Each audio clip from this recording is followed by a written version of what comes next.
Several City of Tacoma services are beginning to resume.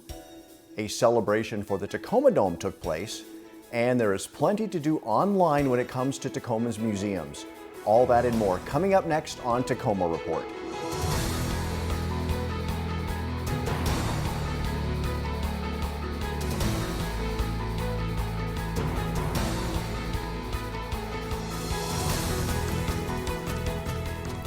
Hi, and welcome to this edition of Tacoma Report. I'm Lane Fickey, filling in for Angie Foster and Laura Proctor. Slowly but surely, things are beginning to resume after being in a state of flux due to the COVID-19 emergency. One City of Tacoma facility is allowing customers back. Stacy Ellifrit tells us about the numerous changes that have been taking place at the Tacoma Recovery and Transfer Center and what people can expect on their next visit.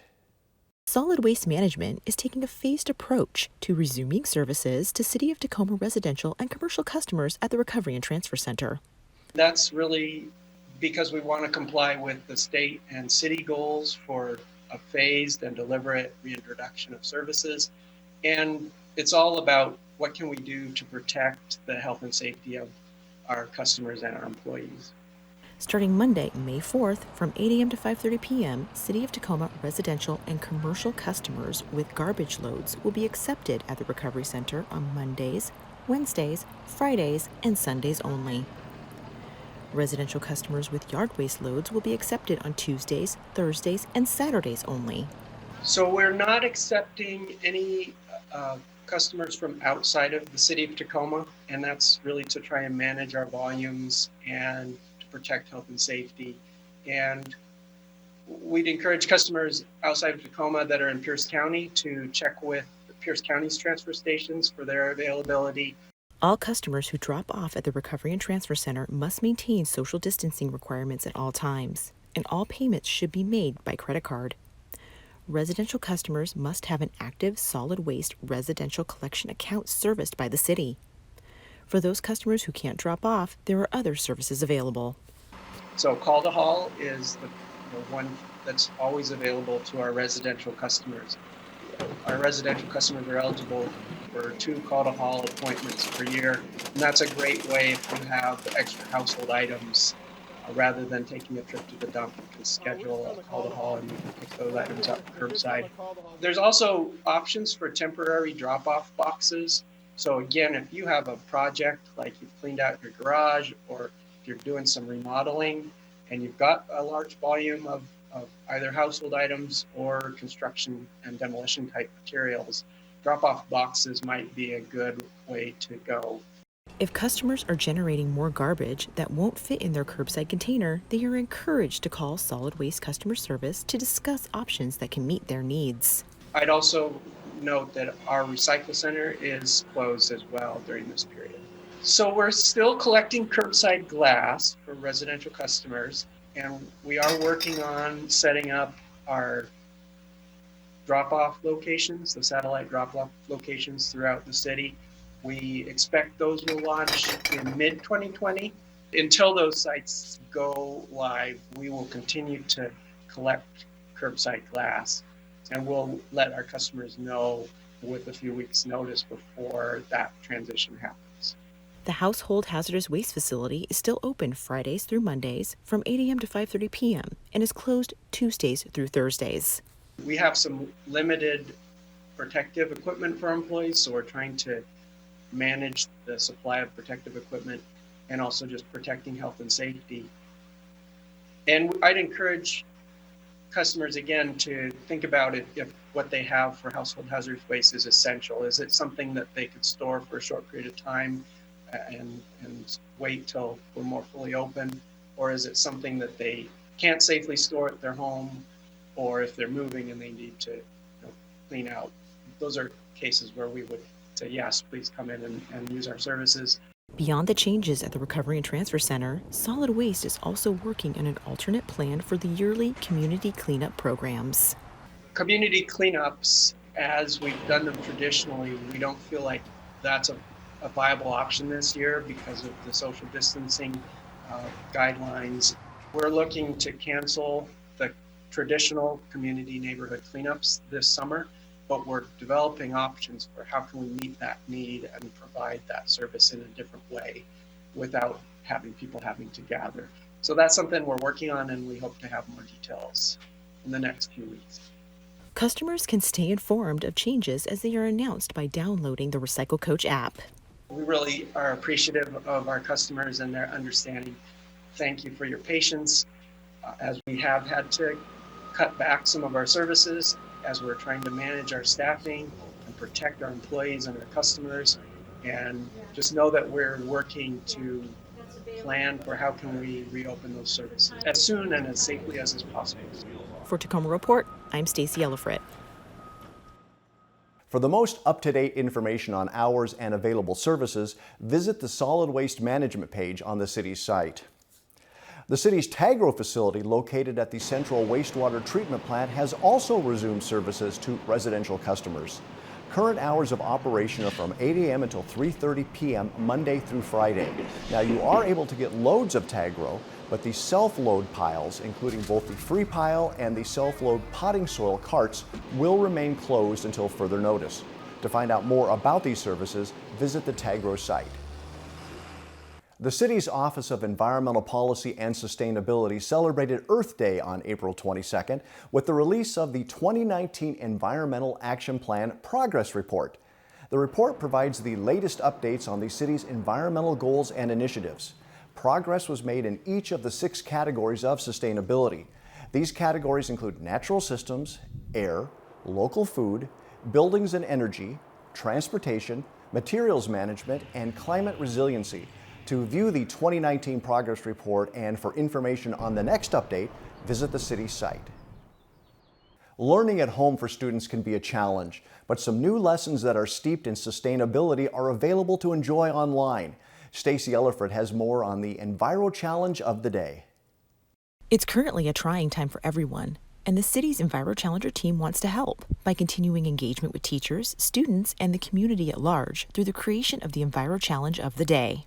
Ideally, we wanted to bring the 5 R's into every home. And the 5 R's, if any of the students are looking at this, they would know: reduce, reuse, recycle, respect, and responsibility. With those 5 R's in mind, helps us help the environment. Some of the challenges that we have for the Enviro Challenge are just short lessons that they do around the home. New virtual challenges are being released every weekday until the end of the school year and consist of short video lessons with a focus on environmental issues. And I live in an apartment, so I do a lot of what we can do to be sustainable in an apartment, such as our food waste. You know, in an apartment, we don't have those brown bins that we could put our food waste in. So what do you do with all the food waste? Do you throw it out? No, that causes 70% of all the garbage that's filling into the landfill. So what you could easily do, if you were lucky enough in your apartment to have the in-sink garbage disposal, you put as much food as you can down there, and then it becomes Tagro, and it doesn't become part of our solid waste stream. The challenges align with state standards and can be tailored for different ages. Right now, there are over 20 lessons to take part in online, with plans to create more videos during the summer months. Available lessons include Recycle Right, tree planting, and here's an example of no wipes in the pipes. So you could take 2 glasses, or hopefully you have, containers that have lids. I don't, so we're gonna make a mess. And you take the quote unquote flushable wipe and put it into the water. And you take a little bit of toilet paper and you put it into the water. Then you just shake it up. But you shake it up for about a minute and you see the toilet paper has dissipated into the water. Now let's see about the flushable wipe, what we quote as flushable wipes. Take it and shake it up just as much as we did the other one for about a minute or 30 seconds. And we see, did it dissolve? I don't know if you could see this, but no, it didn't dissolve at all. So with this, you can kind of understand what is flushable and what isn't flushable. If you don't know, just take this quick little challenge. The community is encouraged to reach out if they have questions or ideas. Teachers can also invite the Enviro Challengers into their virtual classroom. We're just trying to encourage people to interact with us. Send us your pictures. We also would like to know if the teachers would be willing to provide to bring us into their classrooms, because I know now a lot of the teachers have set up virtual classrooms through Zoom, and we're more than willing to come in and talk to the students. More information and the lessons themselves can be found on the Tacoma Sustainability Facebook page, as well as the city's Enviro Challenger page. Be sure to check these lessons out and learn more about the 5 R's of reduce, reuse, recycle, respect, and responsibility. Just to keep this going throughout the summer and keep that engagement, keep those 5 R's into the homes, and keep people thinking about sustainability. For Tacoma Report, I'm Stacey Ellifrit. To view all of the Enviro challenges of the day or to reach out to the Enviro challengers, visit the city's site. We're going to take a quick break, but when we come back, we've got some important information about filing for unemployment during these tough times. Stay with us. Welcome back to Tacoma Report. Unemployment benefits provide you with temporary income when you lose your job through no fault of your own. The money partly replaces your lost earnings and helps you pay expenses while looking for new work. The benefits from taxes your former employer paid are not based on financial need. While you receive benefits, your job is to get back to work as quickly as possible. The best and fastest way to apply is online. Now, you can apply by phone, but wait times are longer because of the COVID-19 crisis. At this time, you cannot apply in person. Go to esd.wa.gov/unemployment. Washington State recently announced that the Department of Social and Health Services has launched a disaster cash assistance program in response to the COVID-19 pandemic. The benefit is available to people who are not eligible for other cash assistance programs. It's available to all Washington families and individuals who meet the requirements. The state is estimating that more than 175,000 households could qualify. For more information, visit the DSHS site.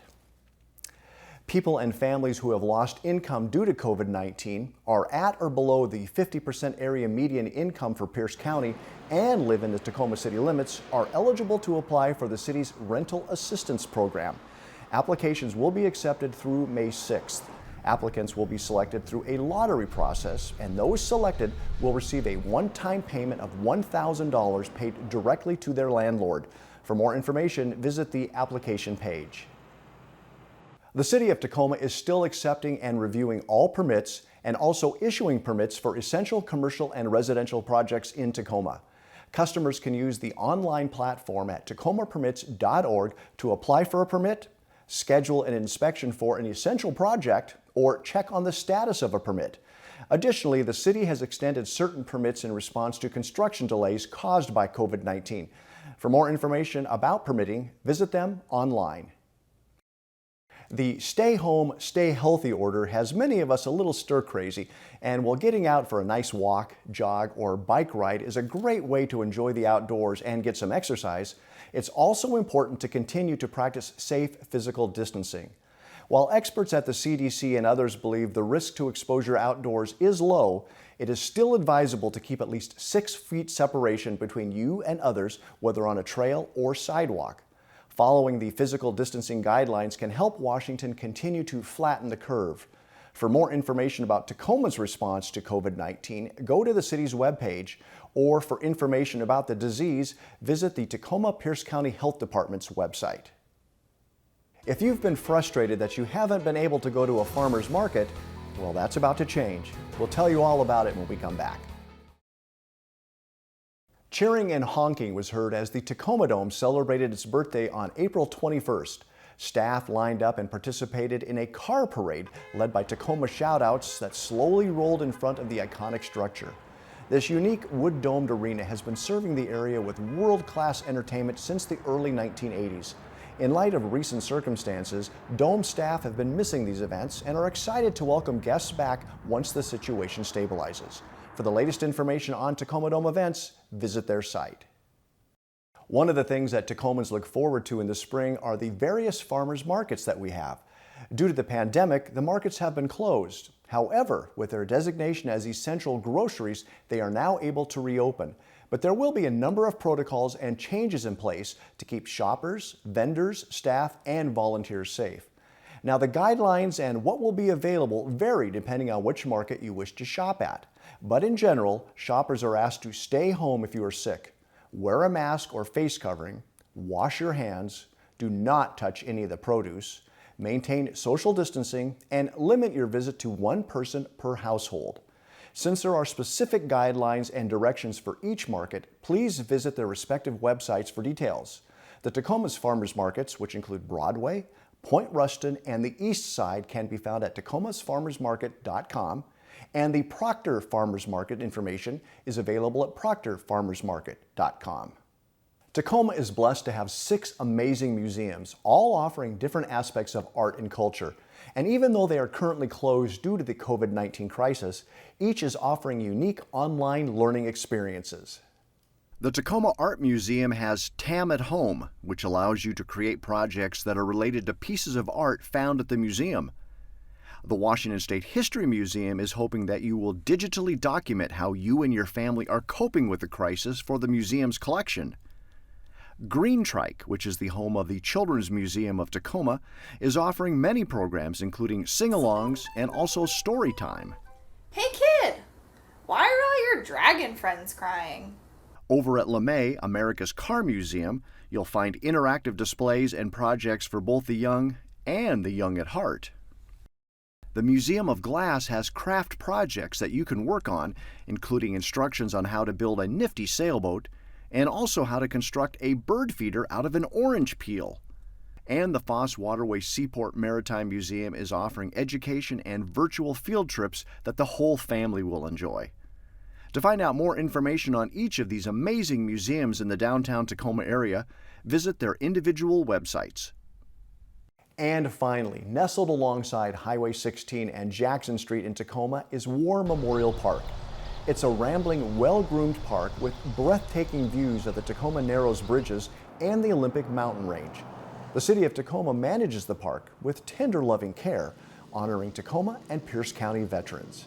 The original War Memorial Park was underneath the old Narrows Bridge. When they started to build the new Narrows Bridge, that's when they relocated the park up here. So our grounds maintenance crew maintains this War Memorial Park. Typically we're out here weekly. We know that the park's very important to the veterans, so it's important to us because we want to keep citizens and most importantly the veterans happy because this is their park. The park's paved trails are part of the larger Scott Pearson Trail. Strolling through more than 3 acres of pastoral landscape, you'll find dozens of memorials and displays representing those who served during times of war and peace. This popular park features free parking. You may also find an upswing in visitors this Memorial Day, so keep social distancing in mind. There's also 365 days for you and your family to catch some great views of the Narrows Waterway. That's all the time we have on this edition of Tacoma Report. A great way to find out about the services the City of Tacoma has to offer is by going to cityoftacoma.org. Until next time, I'm Lane Fickey. Thanks for watching.